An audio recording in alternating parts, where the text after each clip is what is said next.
कमल की शिक्षाप्रद कहानी। आइए आप लोगों को सुनाती हूँ। सुशांत का स्वास्थ्य इन दिनों बिगड़ता जा रहा था। एक डॉक्टर से दूसरे डॉक्टर के पास जाकर वह पूरा चक्कर लगाता फिर रहा था। उसे कोई लाभ नहीं हो रहा था। कभी उसे सिर दर्द की शिकायत तो कभी उसे पेट दर्द की शिकायत, कभी थकान महसूस करता था, कभी उसे बुखार आ जाता था। कारण वह जान ही नहीं पा रहा था, पर उसके बार बार बीमार होने का ठोस कारण था उसकी चिंता। वर्ष भर उसने पढ़ाई की तरफ ध्यान नहीं दे पाया। परीक्षा के दिन नज़दीक आ रहे थे। परीक्षा की चिंता उसे बहुत परेशान कर रही थी। कम समय में परीक्षा की तैयारी करने में वह स्वयं को असमर्थ समझ रहा था।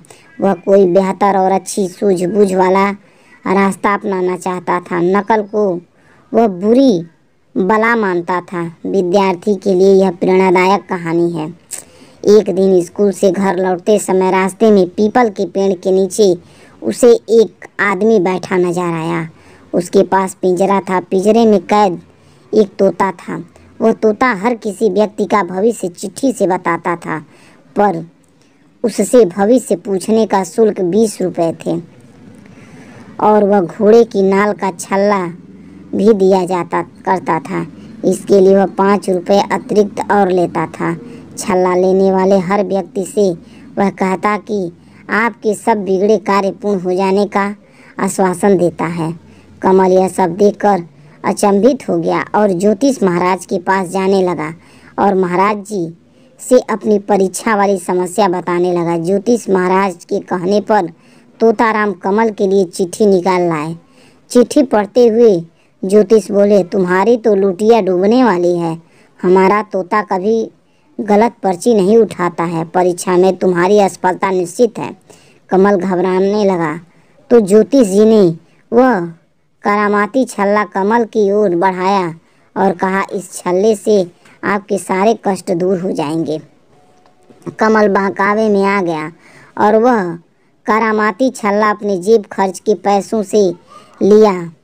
वह अपने घर की तरफ चल दिया। उसे ऐसा महसूस हो रहा था कि उसके सिर का सारा भार उतर गया हो। शाम को घर से बाहर टहलते समय उसका मित्र अमन मिल गया तो वह अमन को ऐसा लगा कि हर समय मुंह लटकाने वाला आज इतना खुश कैसे लग रहा था। अमन उस खुशी का कारण पूछने लगा। अमन से तो कमल ने उसे ज्योतिष वाला पूरा बकाया सुनाया। अपने हाथ की उंगली का करामाती छल्ला भी दिखाया। सुशांत बोला, ठीक है, और मैं कल तुम्हारे साथ ज्योतिष जी से मिलने चलूँगा। दूसरे दिन स्कूल लौटते समय पीपल के नीचे तोते के पिंजरे वाले ज्योतिष महाराज आज फिर बैठे हुए नजर आ गए। पहुंचकर कमल बोला, महाराज जी, आज मैं अपने मित्र को आपके पास लाया हूँ। ज्योतिषी बड़े गर्वित और पुलकित होते हुए बोले, जरूर जरूर भाई, परेशान मनुष्यों के कष्ट दूर करने के लिए ही तो मैंने ज्योतिष विद्या सीखी है।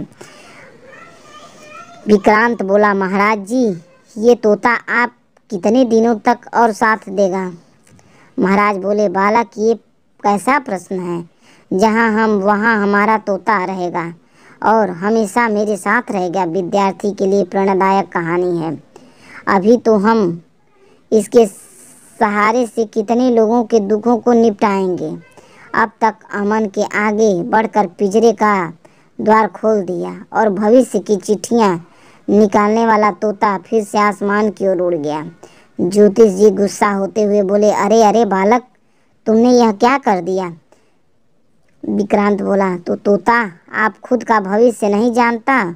वह भला मनुष्यों के भाग्य का क्या बताएगा?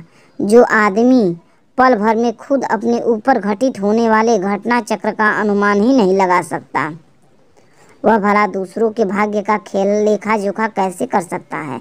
महाराज जी, ऐसे लोगों को गुमराह करना बंद करो। मेरे पिताजी की पुलिस अफसर हैं। आज के बाद कभी इधर नजर आए तो आपकी खैर नहीं।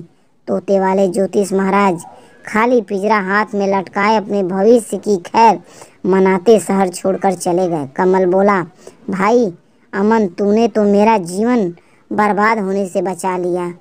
मैं आज ही प्रण करता हूँ कि परीक्षा के इन बचे दिनों में मैं अपनी पूरी लगन से अध्ययन करूँगा।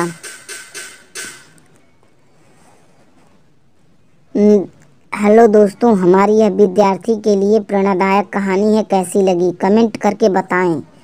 प्रेरणादायक कहानी अपने दोस्तों के लिए शेयर करें, अच्छा लगे तो लाइक करें और सब्सक्राइब करें।